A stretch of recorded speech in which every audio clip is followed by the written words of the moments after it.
Okay, let's do the last lesson in this packet. Lesson 6, collecting rational number-like terms. So everything that you've applied works with what we're about to do. Just because you see some fractions doesn't mean that you should change your way of thinking. Think about it as easy as you did the other ones. It says, opening exercise, solve each one of these problems, leaving your answers in standard form. Show your steps. Okay, so we're going to use all of those skills that we just practiced in lessons 1 through 5. Think about additive inverses, multiplicative inverses. You can do it. Terry weighs 40 kilograms. Janice weighs 2 3/4 less than Terry. What is their combined weight? Their combined means we're going to, I don't remember if I said this or not, but these should be ones you do by yourself. I think that you should, or with a partner, try these before I review them. All of these are ones that I feel like you should be comfortable doing right now. Then come back here to check your answers. Okay, so what is their combined weight? So we have Terry, combined means we're going to add, and Janice. So what do we know about Terry? Terry weighs 40. What do we know about Janice? She weighs 2 3/4 less than Terry. So we would have to do 40 minus 2 3/4 here. So if we did that, what is 40 plus 40? 80. What is 80 minus 2? That should be a 3/4. Well, 80 minus 2 is 78, and 78 take away 3/4 would be 77 1/4. So their combined weight is 77 and 1/4 kilograms.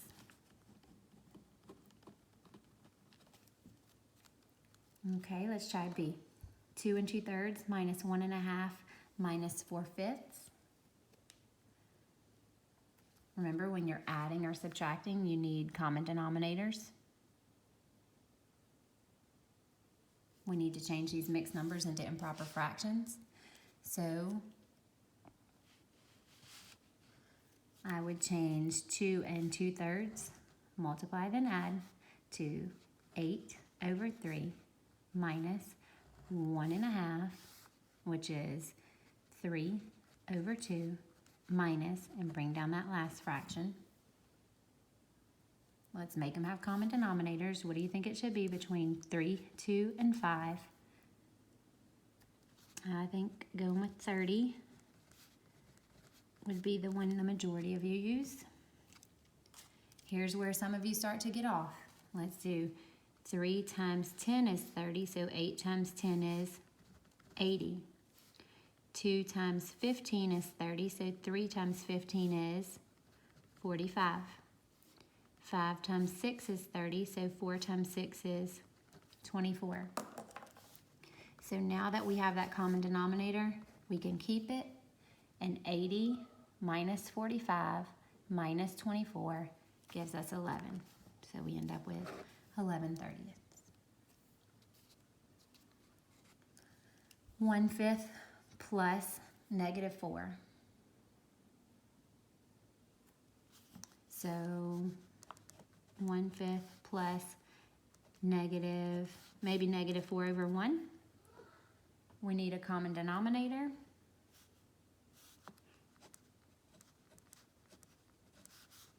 So that's 1/5 plus, that's a negative, right? 1 times 5 is 5, 4 times 5 is 20. So think about your rules. 1 plus -20. Different sign, subtract. Take the sign of the larger number, then you'll be exact. -19/5, that's improper. 5 goes into 19 3 times with 4 left over. And remember, that was a negative. So -3 4/5. What kind of problem is this down here? 4 3/5. Excuse me, 4 parentheses 3/5. That's multiplication. So we will multiply whole numbers over 1 and go straight across. But that's improper, so we end up with 5 goes into 12 2 times with 2 left over. Let's go. Miss Jackson bought 1 3/5 pounds of beef. Mr. Jackson bought 1 3/5 pounds of beef. He cooked 3/4 of it for lunch. How much does he have left? Well, if he cooked 3/4, he has 1/4 of it left. But what does that mean in terms of pounds? We want to know what is 1/4 of 1 3/5. Well, of means to multiply. We have to change improper fractions to mixed numbers, so we get multiply and add 8 over 5. Some of you would multiply straight across, others of you would cross reduce. 1 times 2 is 2, and 1 times 5 is 5. So he had 2/5 pounds left. Okay, so you know how to do fractions, you know how to do your positive, negative numbers. Let's apply them here. Let's rewrite this expression in standard form. Let's collect all of the like terms. So what is a like here? Well, they have to have the same variable. Notice this term has an n, this term has an n, and n. They all have an n, so they can combine to give us one term. So when we combine, we're adding. So we were going to combine 2/3 plus, that's a negative 3/4 plus 1/6 plus, that's a mixed number, so let's make it an improper fraction. 2 times 9 is 18 plus 2 is 20 over 9. What can our common denominator be? Between 3, 4, 6, and 9. I think 36 works. 3 times 12 is 36, so 2 times 12 is 24. 4 times 9 is 36, so negative 3 times 9 is negative 27. 6 times 6 is 36, so 1 times 6 is 6. And 9 times 4 is 36, so 20 times 4 is 80.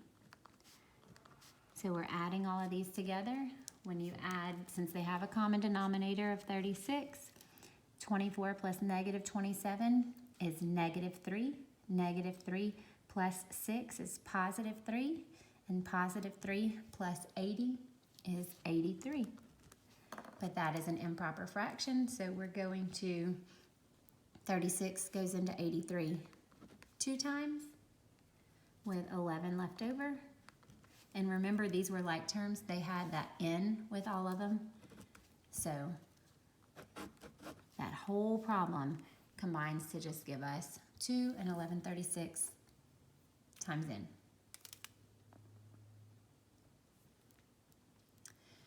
Okay, exercise 1. For the following exercise, predict how many terms the resulting expression will have after collecting like terms. Then write the expression in standard form by combining all of your like terms. So the terms are the word of the sentence. Look at how many terms that you could have, that you do have. This term has a G. This one does not. It's a constant. This term has a G. This one has a G. And this one does not. It's a constant. So how many terms do you think we're going to have at the end when we combine everything? We should have 2. We should have the variable terms, and we should have the constant terms. So I like to color code. I like to underline, group them together physically on my paper so I can see it visually. So what are all of our variable terms? We have 2/5 G, negative G, and 3/10 G. I'm going to put all of those together. And then I'm also going to put together my constant terms of -1/6 and -4/5. Okay, remember you have to, in order to combine them, you have to have a common denominator. So what should it be between 5 and 10? 10. Now remember, this has a coefficient of, that's a -1. So how can you write a -1? We're adding, whoops, kind of looks like a big plus sign now. I didn't mean for it to. When you subtract 1, that's the same thing as adding -1. So how can we make 1 have a denominator of 10? Yeah, just put 10 over 10. 5 times 2 is 10, so 2 times 2 is 4. And that denominator stayed the same.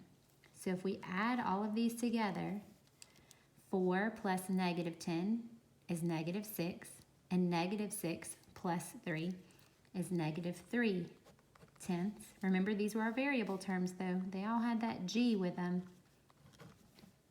And then I can do my fractions here. My constant terms, I mean. What does the 6 and 5 have in common? 30. 6 times 5 is 30, so 1 times 5 is 5. 5 times 6 is 30, so 4 times 6 is 24. They have the same sign, so we add them together and keep that sign.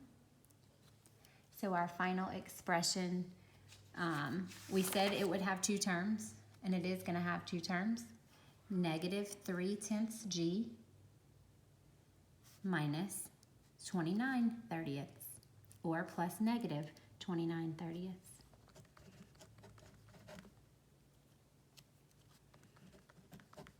They mean the same thing. We had to do the work out to the side to get there. Let's do the same thing here. How many terms is it going to have simplified? Well, this one is a variable term. It has I. That one has I. This one has an H. So they have 2 sets of terms. Again, it'll have 2 terms. I'm going to combine all of the i's. So I plus 6i plus -3/7 I plus 1/2 I. And then over here I'll do my h's. 1/3 h plus -h plus 1/4 h. So if I combine these, first let me go ahead and do this step by step. Remember, this is a coefficient of 1, so that's 1i plus 6i, which gives me 7i. If I have 7i and I have a half i, together these two give me 7.5 I. So that's 7.5 I plus -3/7 I. What can my common denominator be? I would say 14. 2 times 7 is 14, so 1 times 7 is 7. 7 times 2 is 14, so -3 times 2 is -6. What is 7 plus -6?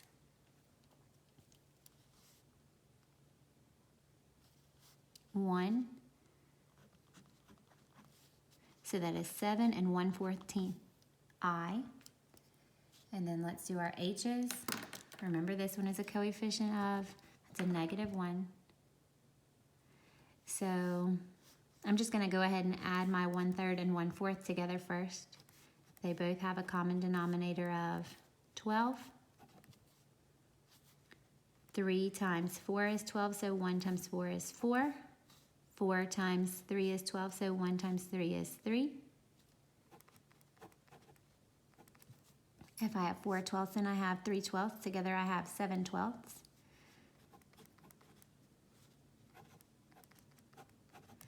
Okay, so 7/12 plus -1. Different signs, so we subtract them. I'm going to treat this one as, that -1 as, I need a denominator of 12. So that's -12 over 12, because that still equals -1. So if I subtract and take the sign of the larger, I'm going to get -5/12 h. So my final expression would be 7 1/14 I minus 5/12 h.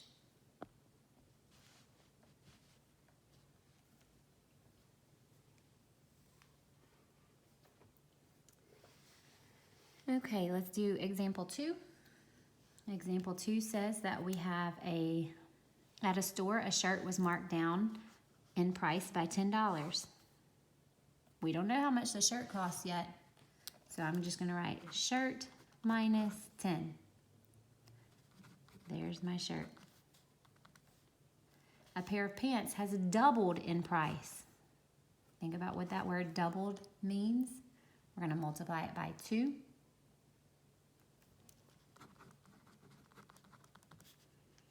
There's the cost of the pants. It doubled. Following these changes, the price of every item in the store was cut in half. So we could, to cut it in half, divide it by 2, or we've learned that that's the same thing as multiplying by a half. That's that multiplicative inverse. Write 2 different expressions that represent the new cost of the items, using S for the cost of the shirt and P for the cost of the pants. Explain the different information each one shows. So here's one expression for the shirt, here's one expression for the pants, but when we see parentheses in there, we know that we can apply the distributive property. So we could hand out that 1/2 to the S. To that 1S, we get 1/2 S. And what is 1/2 times -10? Or plus -10, that would be -5.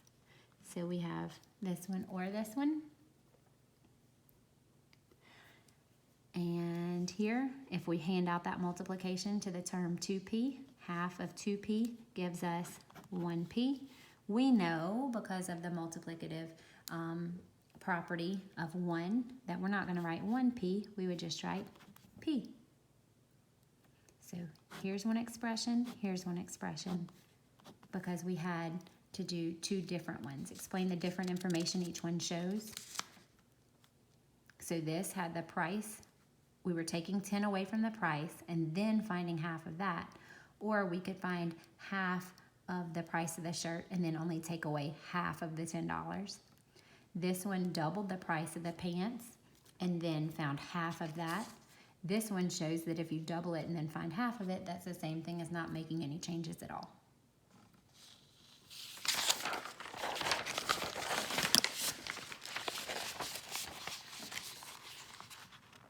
Okay, and exercise 2. Write 2 different expressions that represent the total cost of items if tax was 1/10 of the original price. Explain the different information each one shows. Okay, so it's basing off of the problem right before it.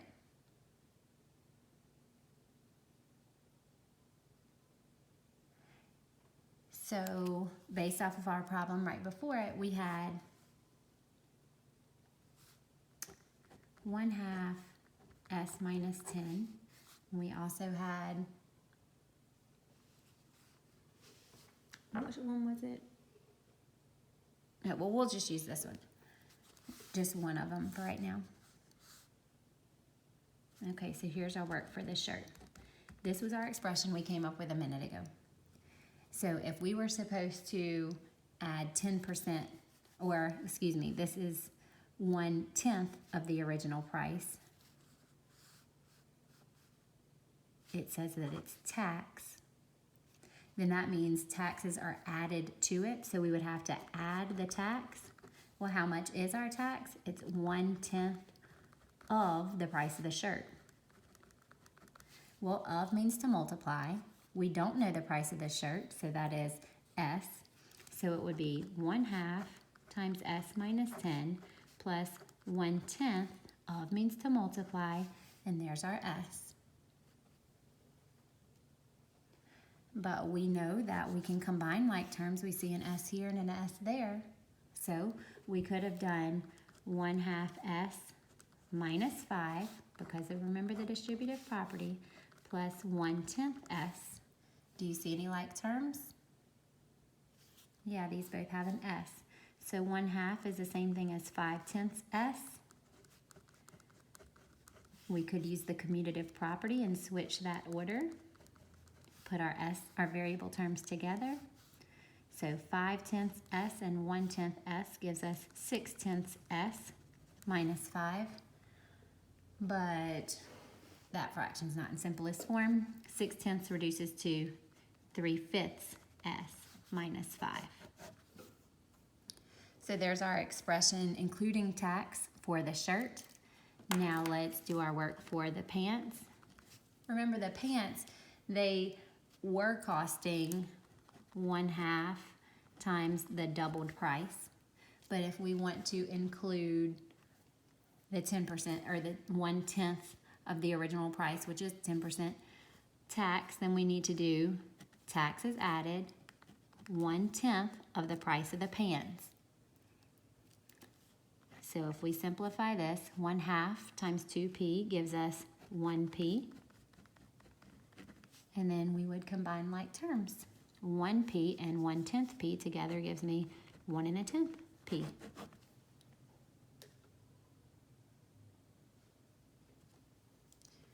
Okay, you see these fractions here? Don't shut down, you can do it. Persevere through some problem solving. Write this expression in standard form by collecting like terms. Justify each step. So 5 1/3 minus 3 1/3 times 1/2 x minus 1/4. Well, I'm gonna first write all of these fractions as, these mixed numbers as improper fractions. So 5 1/3 equals 16/3 minus, that's 10/3, parentheses, 1/2 x minus 1/4. Notice we have subtraction. Notice we have multiplication. Let's go ahead and get rid of those parentheses.